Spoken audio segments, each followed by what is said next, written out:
What is going on, everybody? Welcome back to another episode of the Coach Steve Show podcast, where today we're going to talk about college football week one shockers, things that happened in week one that has kind of been, a shocker to people, whether it was certain scores, who beat who, any type of upsets. It's not going to be necessarily a college football week one review that we already did, but there's going to be some shockers just adding on to what happened in week one of college football, which was exciting. It was fun. College football being back is great for everybody. I think it's way better than NFL. People are excited for NFL, but just to have football on is fantastic. And it's just great to have college football be here. So we're talking about all the shockers that we had in week one. Make sure you hit the like button, subscribe button on the YouTube channel. Of course, follow me at coach_Steve72 on Twitter. Send me a message to be on the podcast. Leave a comment in the comment section down below. Check out the Belly Up Media Network at bellyupsports.com. There's blogs and podcasts and everything for everybody there, not just sports related. There's other things there. So again, bellyupsports.com to check all that out. It's a great place to go check everything out and get a bunch of different content. Also, make sure you guys are rating, reviewing on Apple and iTunes. A great way to help promote the show to do that. And check out all the other episodes. So let's start with college football shockers, in my opinion. We're going to talk about certain upsets or certain things that happened in college football week one. It was exciting. It's fun to be watching college football again. And I'm glad that we didn't have to wait till week 4 or 5 to really get some upsets or shockers. We are going to start off with Virginia Tech versus Old Dominion. Virginia Tech, if you listen to my ACC conference breakdown, Virginia Tech was one of those teams that was a question mark where I wasn't sure how they were going to be this year. Virginia Tech historically has been a good football team. They've always played tough defenses, but with coaching changes, different assistant coaching changes, the conference around them in the ACC getting better, teams are getting better. They have been up and down. They have that question mark. And I even said at the beginning of the year, on principle, Virginia Tech should win this game against Old Dominion. Well, Old Dominion, maybe put my foot in my mouth. I'm eating crow. I'm going to, everything. They came in and beat Virginia Tech at home, I believe, at home. They beat them 20-17. Virginia Tech scored 7 in that first quarter. Then they scored 10 in the third. They did not score in the second or the fourth. Old Dominion flip-flopped them. They scored 10 in the second and 10 in the fourth to get the big win over Virginia Tech. To me, congratulations to Old Dominion. You cannot take the win away from them. If you're Virginia Tech, you are sitting there embarrassed saying, how did we lose to a lower level Division I team? How did we possibly lose to them? Where Virginia Tech, Enter Sandman coming in as one of the best intros people I think in college football could have, and it's a whole argument to be debated.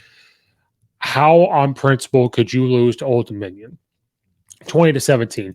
That was a huge shocker. And it's hats off to Old Dominion. You cannot take anything away from them. But that's, Virginia Tech almost should be embarrassed. They could not stop the shorter passing game. Their quarterback for Old Dominion had 165 yards passing, but he had no touchdowns. Rushing, they only had 19 yards rushing. Old Dominion just said, we are going to make sure you don't get the football. Virginia Tech has to take advantage of those opportunities. Virginia Tech's quarterback threw 4 interceptions, which doesn't help. But you have to take advantage of the other team not necessarily playing well. Old Dominion only had 245 total yards. So the defense was doing their job, but the offense, my God, you turned the ball over 4 times. Penalties killed Virginia Tech. They had 14 of them for 100 yards, 5 total turnovers, a fumble, and 4 interceptions. Old Dominion tried to keep the ball away from Virginia Tech, but by God, Virginia Tech, you are Virginia Tech. This was a classic overlooking somebody and getting your butt whipped at the end and overlooking a team. It goes back to that Nick Saban rant where I can't remember who they were playing, but in the interview they were doing with him, they asked him, "Oh, this is a perfect game to get guys in. You get guys reps." And he said, "Why are we talking about getting what playing time? Because we are playing a Division I opponent, and anything can happen at any given time. So our starters are going to go in, they're going to get reps, and everything else. He's called a timeout being up 50 or 60 before to coach the guys. So this was just a classic, we're playing Old Dominion. It doesn't matter. Virginia Tech's head should be down. That program will be in disarray probably the rest of the season. And I know that may be overreaction, but maybe this is a wake-up call because it doesn't get any easier. You got to play Boston College. Boston College isn't a cupcake. I'm not saying that Boston College is a dominant program. That's not a cakewalk. Then you got Wofford, but you lose Old Dominion. It's hard to sit there and say that you won't beat them. Then you've got West Virginia, who played Pittsburgh tough, North Carolina, who can score 60-some points, Pitt, who is very tough, Miami, who's going to be tough, NC State. So Virginia Tech is very possible. The only next game that they will probably win is Wofford. Then after that, they might not win another game until November. It's very possible to go through the whole month of October and not win a game. So this just kind of puts them way set back, losing to Old Dominion in 2017. They should be embarrassed, that their heads down. Incredible to see them lose to that. Moving on to another college football game that was a shocker-ish, and I say shocker-ish because of who the opponents are and who they were playing. The North Carolina Tar Heels and Appalachian State. Now, I don't think they remembered how to play defense, or the offenses were just that much better. Now, I said this, again, the ACC preview, I said North Carolina has another question mark. Because going into last year, I was really high on them, the way they played during the COVID year, the way their offense worked. Mac Brown has that, I thought, had it rejuvenized. I was very high on North Carolina last year, and they disappointed me. But to come in and score 63 points is great, but you give up 61 to Appalachian State, who you got to give them credit to score 61 points on North Carolina. I know App State is now Division I, but to score on a bigger Division I team, no matter who it is amazing. So this was just fireworks.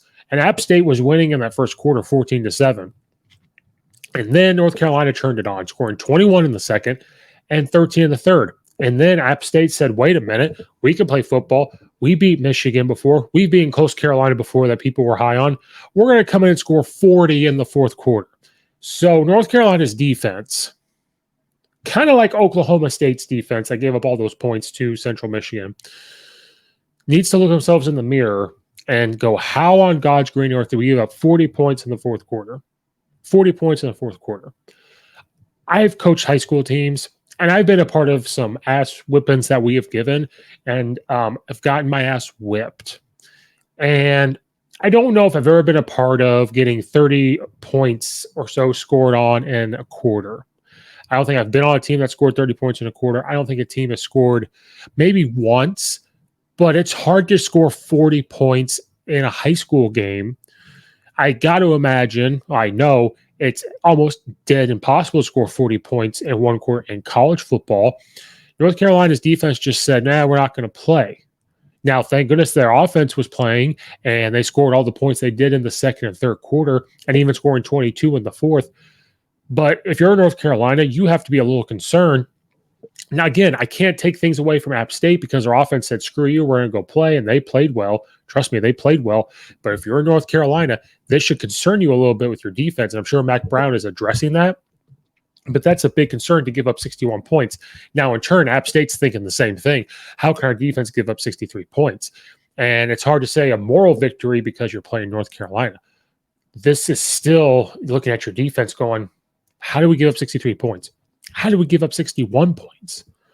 That's hard to do. But North Carolina, they probably got chewed out. This has probably been a tough week of practice to give up 40 points in the fourth quarter. That's I don't know which is more embarrassing, Virginia Tech losing to Old Dominion or North Carolina give up 40 points in the fourth quarter. That defensive coordinator probably didn't sleep. He still probably hasn't slept. The offense played great for North Carolina. Their new quarterback, 24-35, 352 yards and 4 touchdowns. That's amazing. Rushing the football was a little suspect because Caleb Hood, it was their leading rusher for 87 yards, and then their next leading rusher was their quarterback with 76 yards. So they have to fix the run game. But passing yards, they spread all over the place. They had good distribution for touchdown catches. And then Chase Bryce, the quarterback for App State, 361 passing yards, 6 touchdowns, and 1 interception. So without that interception, they still may be playing. Running the football, Nate Noel had 116 yards rushing with 2 touchdowns. They had better rushing than North Carolina without their running back, within through their running backs, and their wide receivers distributed the ball well. So this was almost an evenly matched game. But if you're on principle, you're saying North Carolina wins this game, but both of those defensive coordinators are still probably to this day have not slept from that game to give up those type of points. They will probably never sleep until they give up only 14 points. But if you like offense, that was a great game. But even me, I love offense. I loved seeing a 63-61, but I do love me a 28-21 game. I do love a 30-something to 28 game. I like, once in a while, I like seeing 17 to 20 games, something like that. But even that was like, oh my goodness, like, is there any defense going to be played? So both those teams, I'd be a little concerned with those defenses, which can fix them. You can fix giving up 40 points, and maybe they just stopped playing because they were up so much. They had this cushion, but even then, you don't give up those points. So those were that was another shocker to me. A shocker that stuck out to people, I don't know if people are going to talk about it that much, was Delaware versus Navy. Now, Delaware, home of the Delaware Wing T offense there. I think they still run something like that still. I know they used to. Then you got Navy, of course, who runs Wing T looking offense, but it's triple option out of it and run all that stuff. So the triple option, and there was another game we'll talk about with triple option later on in the Shockers. Navy was supposed to come in and have a big year. They were not too bad last season. The season before they struggled a little bit. But coming into this year, you thought after the year they had last year, coming off beating Navy, you thought they'd be good. Now, they didn't have this fantastic year last year. They lose to Marshall. They lose to Air Force. They lose to Houston. They beat UFC, which was a big win. They lose a close one to SMU. They lose to Memphis. They lose a very, very close one to Cincinnati. They beat Tulsa, lose to Notre Dame, lose a heartbreaker to East Carolina, beat Temple, and beat Army. So coming off ending of beating Army, being young last year, you thought coming into 2022 that they could come in and make some noise, but coming in and losing to a team like Delaware, who, again, not taking anything away from Delaware, but you're thinking on principle Navy would win this game. That's what you're thinking.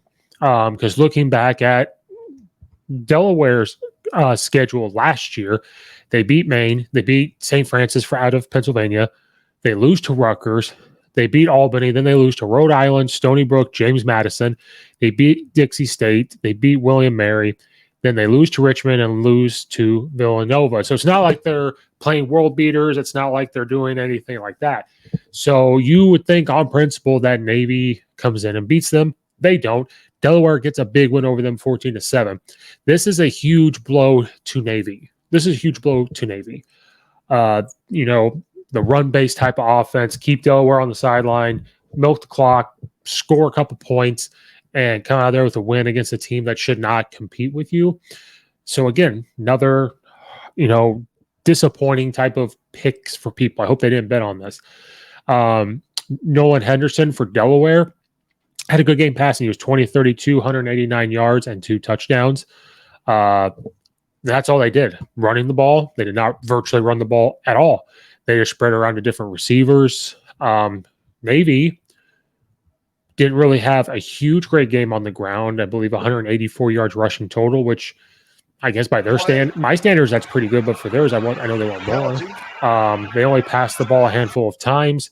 Their quarterback was 5 of 13, 135 yards, no touchdown passes at all. They only had 1 rushing touchdown coming from their quarterback. So not too, excitement stuff coming out of Navy there for their play. They were 0-3 on 4th downs. They did have 319 total yards, but they only had 184 yards rushing. And by their standards, they want way more rushing yards than that.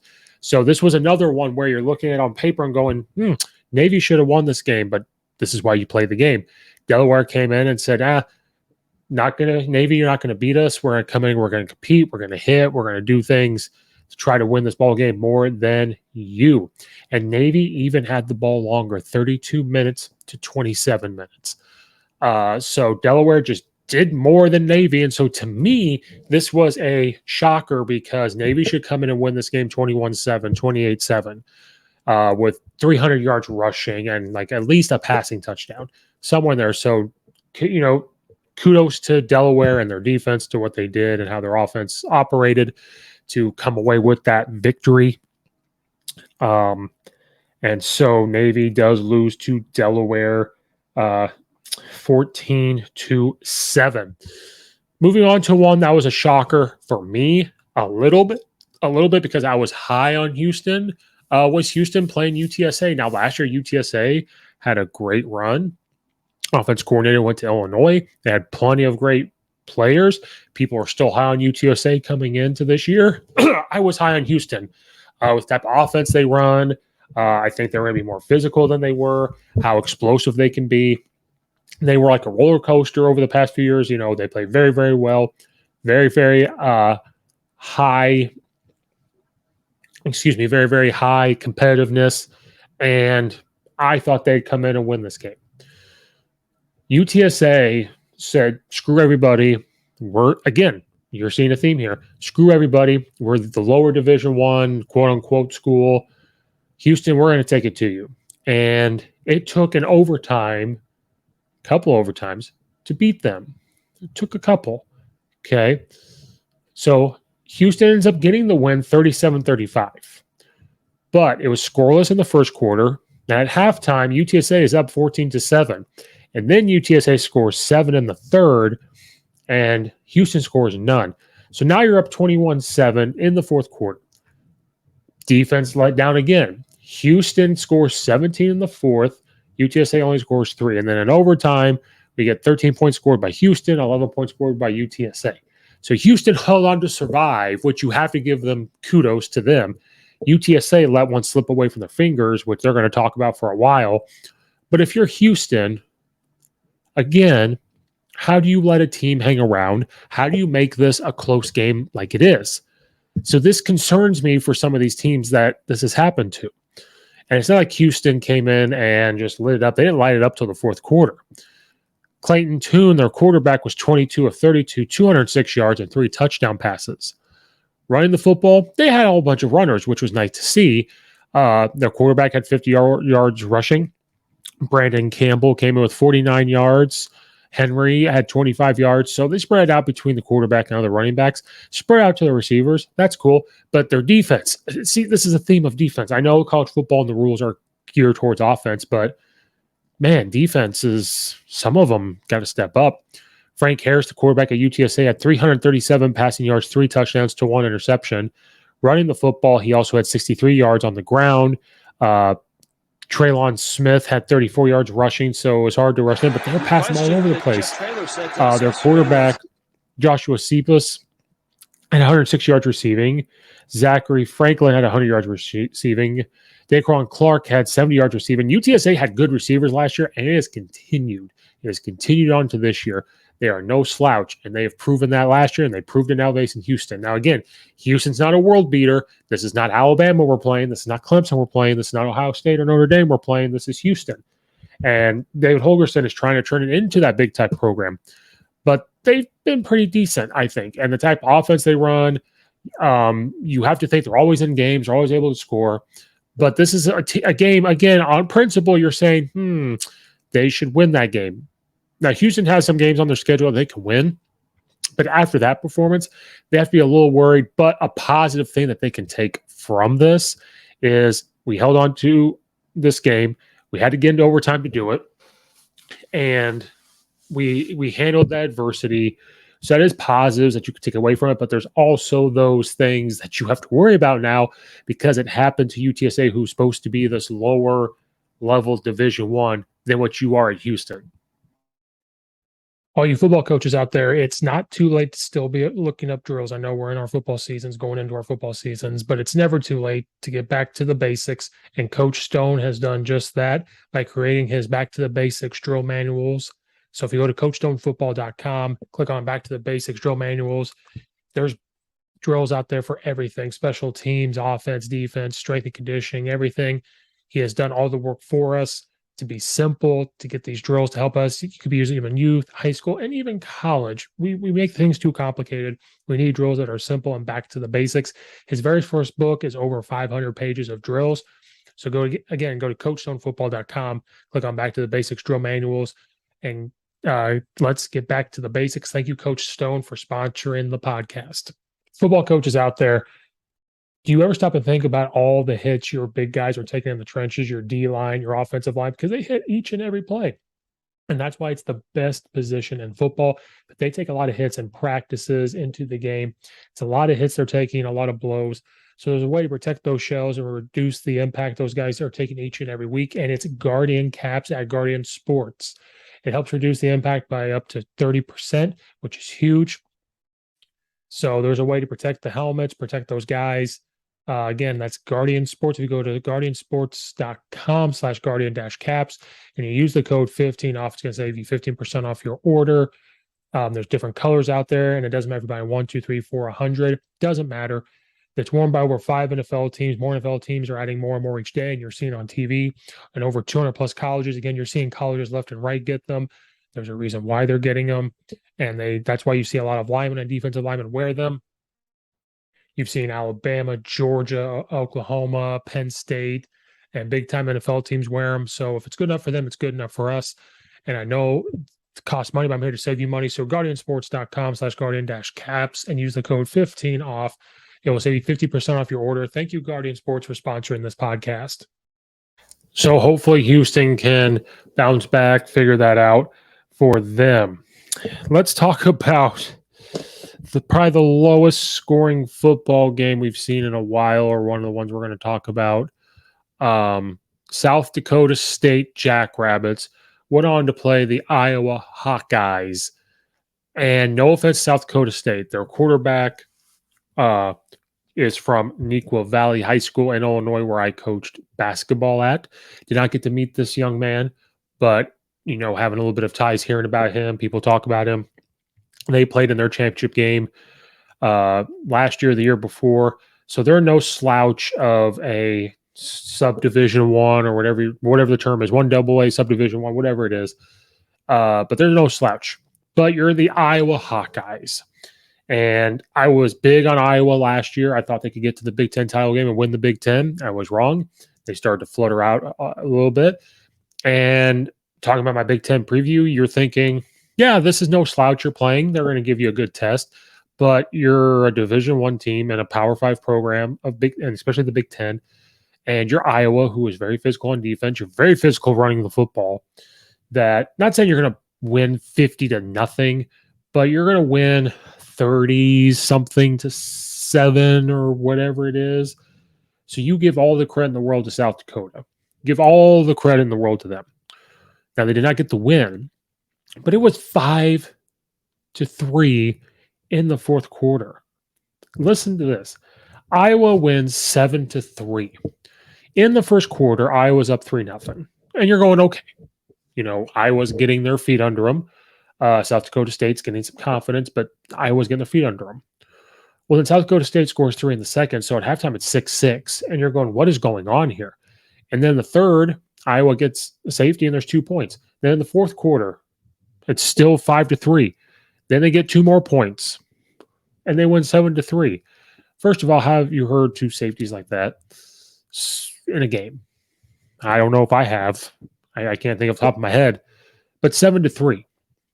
This should be very, very alarming to Iowa, where you're supposed to compete in the Big Ten. When you have a quote-unquote down year, then the next year Iowa's always good.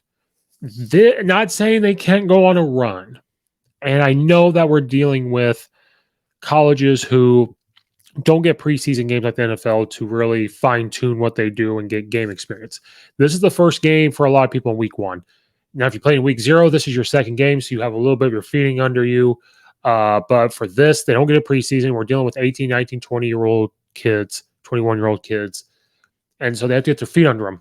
But on principle, you're looking at Iowa in the Big Ten being this physical team on defense all the time, and offense, and their pro-style offense that they do to run the football, people, fullback dives, and tight end blocking, and all that good stuff. Going against a smaller Division I school, 1AA school, you were sitting there going, Iowa should win 20, 30 points. So South Dakota came in and said, no. So this should be alarming for Iowa and how you were playing, not getting the football and scoring when you needed to. This should be alarming to Iowa. They can fix it and go on a run, but it should be a little bit of alarming. Your quarterback, Patrice, I can never say his name, 109 yards passing. That's it. And one interception. He was 11 of 25 rushing the football. Their running back, LaShawn Williams, 72 yards rushing. That's it. They had negative rushers on there. The quarterback had negative rushings on there, so it brought their rushing down. Receiving, Arlen Bruce had 68 receptions. Their running back had 23 reception yards. That's it. South Dakota State didn't have better numbers, but these are the type of numbers you'd expect out of Iowa to do to them. But the offense on Iowa, there was nothing. I don't even know if they were there. Total yards for Iowa was 166, 109 passing yards, 57 yards rushing because of the negative rushing yards from their quarterback. Now, South Dakota shot themselves in the foot. They could have won this game. They had 12 penalties. They were 0-1 on fourth down. They were 3 of 16 on third down. Iowa wasn't better, 4 of 17. If I'm an Iowa fan and I'm looking at the quarterback play versus this team, and I'm looking at the overall running backs for this game and how they played and how everything was just not there, they have to come out and dominate. And they didn't. And I don't know if because they overlooked this team. I don't know if South Dakota was. It's one thing to watch on TV. Were they that much more physical than Iowa up close? You wouldn't think so. It's Iowa. When you think Iowa, when I think Iowa, I think of hard-hitting linebackers. I think of good tackling safeties. I think of a quarterback that can manage the game and throw short, intermediate, and once in a while hit a deep ball. I think of hard-nosed running. I think of hard blocking from a fullback. All that stuff to where you could just physically dominate. Again, Iowa's not going to score 50 points. They're not that type of team that's going to come in and say we have to score 50 points like Ohio State probably has that goal somewhere. This is a team that says we can score 28 points and you score 0 and win the game, and we'll win the game, and we're fine with it. But 7-3 to South Dakota State does not. It's not. It's just not something that you would think would ever happen at all. And it did. So you have to give South Dakota State props. Now, again, South Dakota State's quarterback is from Naperville. He went to Neuqua Valley. Good quarterback there. He got hurt last year as a freshman when he was taking him to the championship game and all that good stuff. He did what he needed to do. I know he only had 87 passing yards, but it was against Iowa. So you got to take the good things when you can. But if I'm Iowa fans, I'm even thinking like, because now you got Iowa State coming in who could probably win. Michigan could beat them. If they play that way, Illinois is going to get them. Northwestern's going to get them because Northwestern's physical. Purdue with their passing game, they could get them. So if I'm Iowa and I'm an Iowa fan, I'm a little worried after that. But they came out to win 7-3, but I'm still a little worried. On to the next one. I told you we're going to get back to triple option. And if you love triple option, old school, new school, you probably were glued to this game. Army playing Coastal Carolina. This is a dream for people that want to watch triple option. And you're looking at this, and it was a toss-up because Army being physical and who they are, you think they could win this game, but Coastal Carolina coming off hot a couple years ago and did good last year as well. Good coaching staff. They have fun. Their offense is fun. You're going to start seeing high schools all over the place, how they run their option and RPOs. It's going to be all over the place. But this is still a toss-up because if Army plays clock control, they be very physical, they can win.